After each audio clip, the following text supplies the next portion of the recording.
Love कुश रामायण की अनुवर्ती श्रृंखला है और उत्तरकांड पर आधारित है, जो रामायण का अंतिम अध्याय है। इसमें राम और सीता के जुड़वां पुत्रों लव और कुश के जीवन को दर्शाया गया है।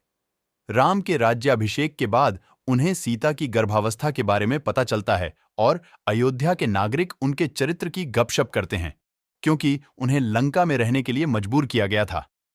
वह अपनी पत्नी पर भरोसा करता है और उस मामले को छोड़ने का फैसला करता है, लेकिन सीता को इस बारे में पता चल जाता है और राम से उसे छोड़ने के लिए कहता है, जो एक राजा के रूप में उसका कर्तव्य है, और वह जंगलों में जाने का फैसला करती है।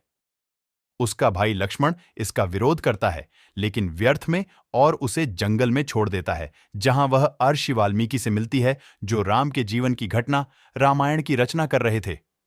अर्षि वाल्मीकि उन्हें अपनी पुत्री के रूप में स्वीकार करते हैं। उन्हें उनके आश्रम में आश्रय प्रदान किया जाता है। दूसरी ओर राम को सीता की याद आ रही है और राजा जनक, सीता के पिता, उनसे मिलने जाते हैं और उन्हें पता चलता है कि सीता की मां सुनैना अपनी बेटी के परित्याग का समाचार पाकर बीमार पड़ गई हैं। राम मिथिला के पास जाते हैं और उससे माफी मांगते हैं। अयोध्या वापस आने के बाद कई अर्षि मधुपुर के अत्याचारी राजा लवणासुर के बारे में शिकायत करते हैं और राम अपने भाई शत्रुघ्न को उसे मारने के लिए भेजते हैं। मधुपुर के रास्ते में वह अर्षि वाल्मीकि से आश्रम में मिलता है, जहां सीता गुप्त रूप से रह रही थी। वह अनजाने में अपने भतीजों लव और कुश का नामकरण संस्कार करता है। वह लवणासुर का वध करने में सफल रहा और उसे मधुपुर के राजा के रूप में ताज पहनाया गया।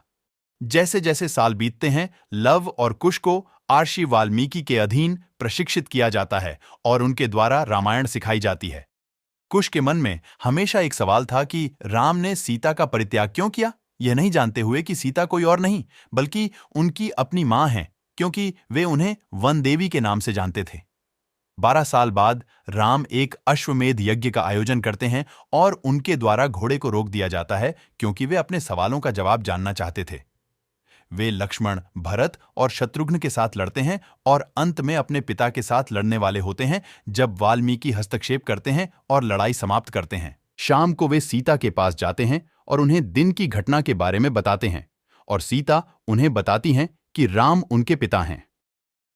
वे रामायण के श्लोकों को गाते हुए अयोध्या की यात्रा करते हैं और नागरिकों को देवी सीता पर संदेह करने की उनकी गलती का एहसास कराते हैं। राम महाकाव्य रामायण को सुनने के लिए उत्सुक हैं। वह लव और कुश को अपने महल में आमंत्रित करता है और अपने परिवार और अन्य दरबारियों के साथ उनकी बातें सुनता है। यह तब होता है जब उसे पता चलता है कि वे दोनों उसके पुत्र हैं, जबकि अयोध्या के नागरिक अब भी सीता के चरित्र को साबित करने के लिए कहते हैं। सीता को बुलाया जाता है और राम उसे प्रमाण देने के लिए कहते हैं। सीता ने अंतिम प्रमाण देने का फैसला किया और अपनी जन्म मां भूमि देवी, पृथ्वी देवी को बुलाकर यह कहकर उनके साथ चली गईं कि यह स्थान महिलाओं के लिए सुरक्षित नहीं है और उनका यहां सम्मान नहीं है। लव और कुश को उनके पिता के पास छोड़ते हैं। वर्षों बाद भगवान राम ने अपने पुत्रों को कौशल के विभिन्न हिस्सों में भतीजे के रूप में ताज पहनाया और अपने भाइयों के साथ जल समाधि ले ली।